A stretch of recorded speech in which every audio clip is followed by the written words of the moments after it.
नमस्कार श्रोताओं, मैं हूँ रेडियो ऊर्जा से आरजे विभूति और आप सुन रहे हैं आपका अपना रेडियो ऊर्जा एफएम 89.6 और कार्यक्रम है सेहत है जरूरी।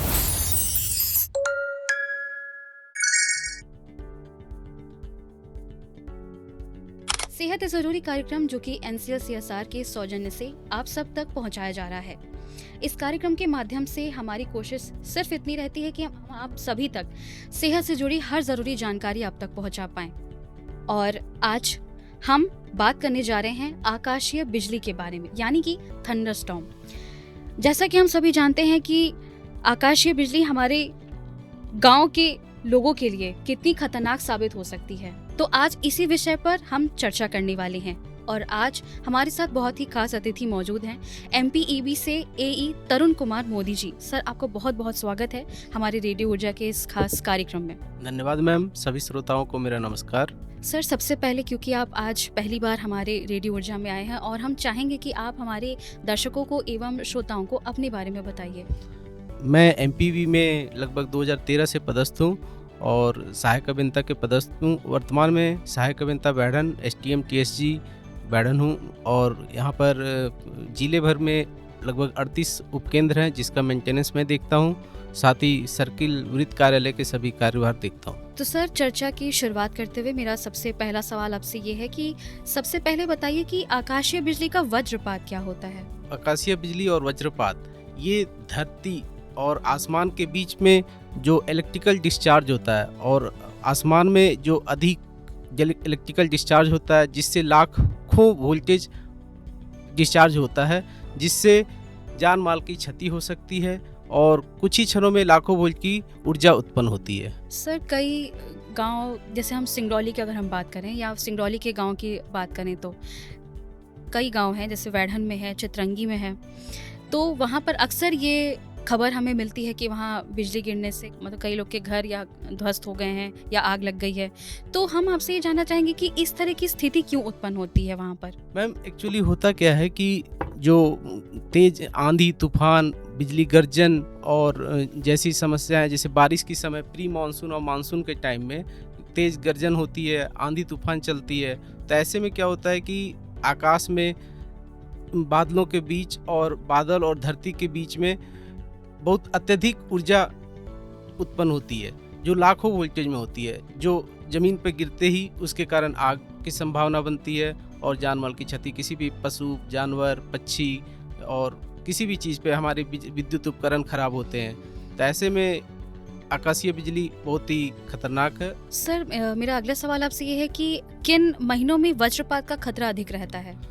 वज्रपात और आकाशीय बिजली ये बेसिकली विशेषकर प्री मानसून और मानसून टाइम में होता है, जो मध्य प्रदेश और देश के अन्य राज्यों में भी लगभग मई से जुलाई महीनों के बीच में होता है। और सर, ये हमें कैसे पता चलेगा कि वज्रपात होने वाला है।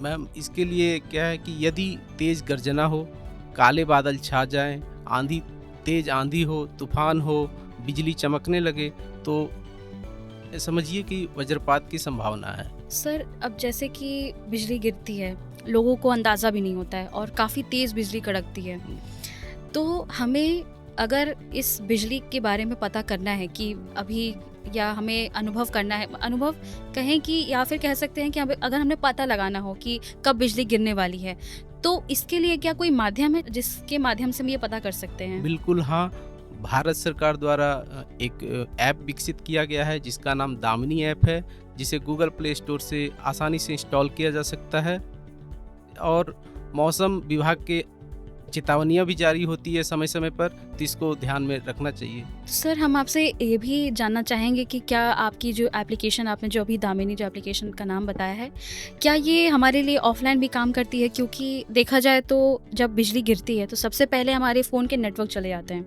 जिस वजह से हम वो सुविधा हमें नहीं मिल पाती है। ये ऐप रियल टाइम डाटा पे काम करता है और GPS लोकेशन कैप्चर करता है, तो ये ऑफलाइन काम करने का इसमें चांसेस कम है, बहुत लेस प्रोबेबिलिटी है। तो सर, यदि अगर हम घर के अंदर हैं तो क्या सावधानी हमें रखनी चाहिए जब इस तरह की सिचुएशन जब हमारे सामने आती है, जब बिजली गिरने की जब संभावना आती है, तो हमें क्या करना चाहिए?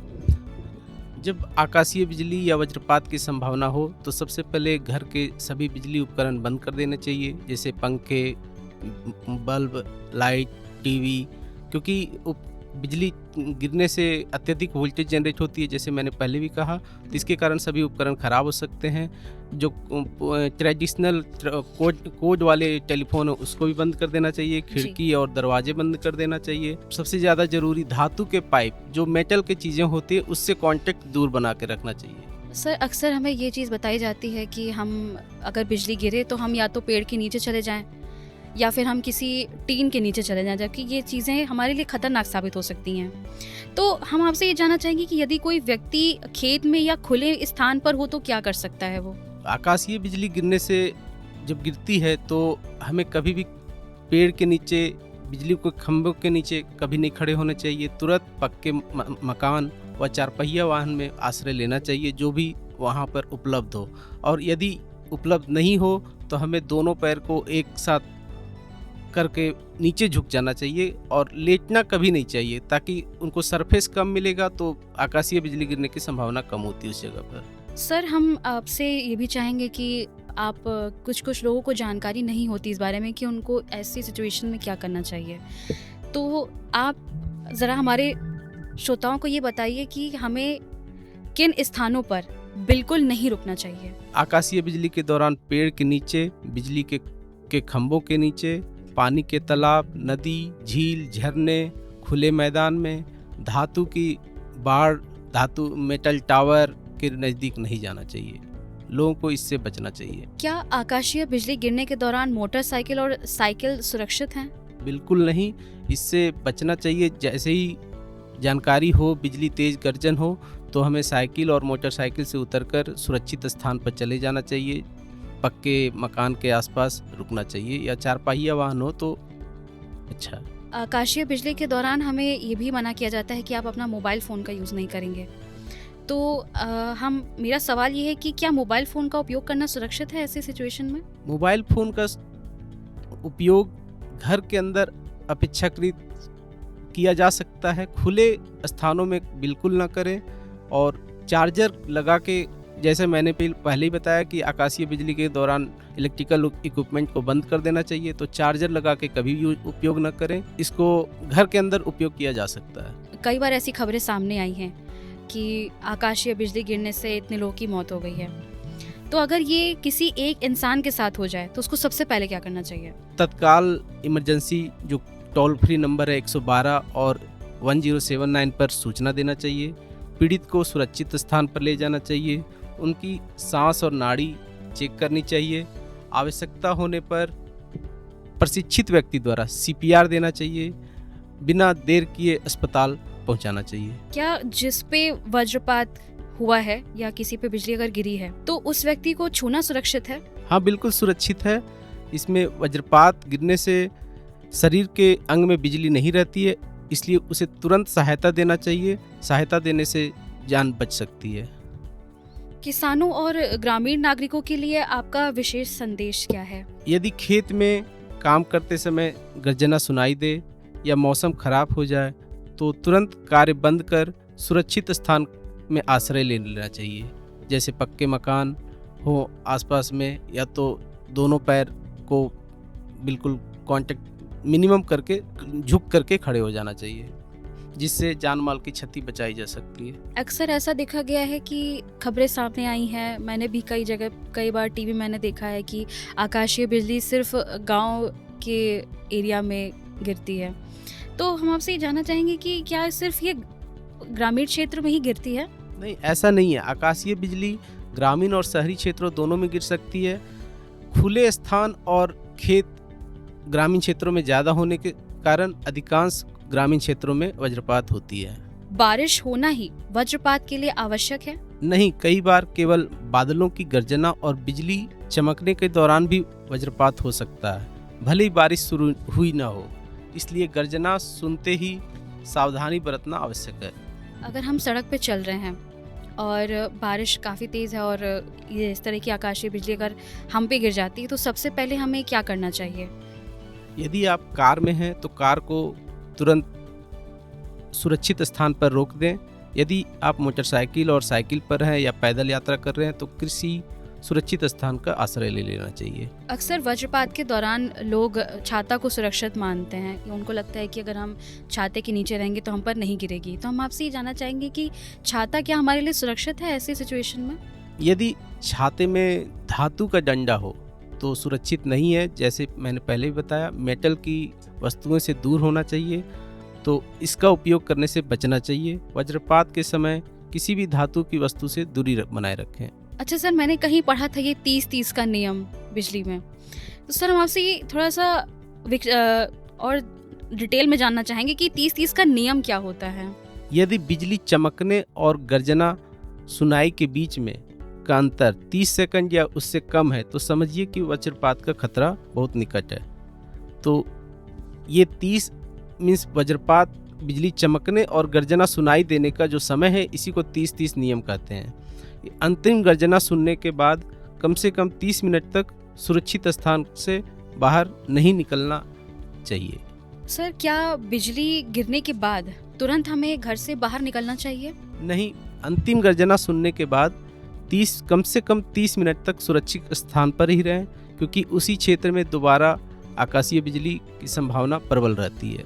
मेरा सवाल आपसे ये है कि अक्सर ये चीज़ मैंने देखा है कि जहाँ हम रह रहे हैं, मेरा एरिया काफ़ी शहरी वाला है, वहाँ पे कई सारे टावर लगे हैं जिस वजह से बिजली कम गिरती है, लेकिन ये चीज़ें गांव में ज़्यादा हैं। गांव में ज़्यादा होने का कारण खुले खेत, खुले जगह होना है, क्योंकि वज्रपात हमेशा खुले जगह और खुले मैदान में ही गिरने का उसकी चांसेस रहती है, प्रबल संभावना रहती है।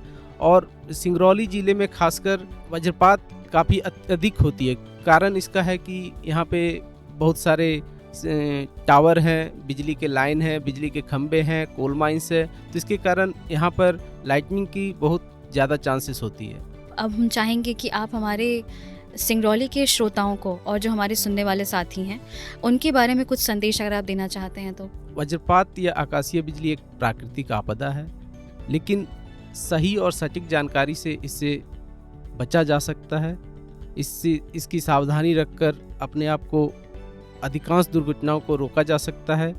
मौसम विभाग की चेतावनियों को ध्यान पर रखकर बाहर निकलना चाहिए और तेज़ गर्जन और बारिश, आंधी तूफान के समय दामिनी का ऐप का जो ऐप है, मोबाइल ऐप है, उसका उपयोग करके संभावना देखा जा सकता है। सर बहुत बहुत शुक्रिया आपका कि आपने इतना बहुमूल्य समय निकालकर हमारे श्रोताओं को इतनी महत्वपूर्ण जानकारी साझा की। इसके लिए आपको बहुत बहुत शुक्रिया। धन्यवाद। तो श्रोताओं, आशा करते हैं कि आज की जानकारी जो भी तरुण कुमार मोदी जी ने जो दी, वो आप सभी अपने जीवन में अपने आप को सुरक्षित रखने के लिए और अपने परिवार को सुरक्षित रखने के लिए ज़रूर अपनाएंगे। और आप हमारे साथ जुड़े रहे, इसके लिए आपका भी बहुत बहुत धन्यवाद। और ऐसे ही आप हमारे साथ बने रहिए कार्यक्रम सेहत ज़रूरी में। और आप सुन रहे हैं आपका अपना रेडियो ऊर्जा FM 89.6 ऊर्जा धानी, आपकी वाणी। नमस्कार।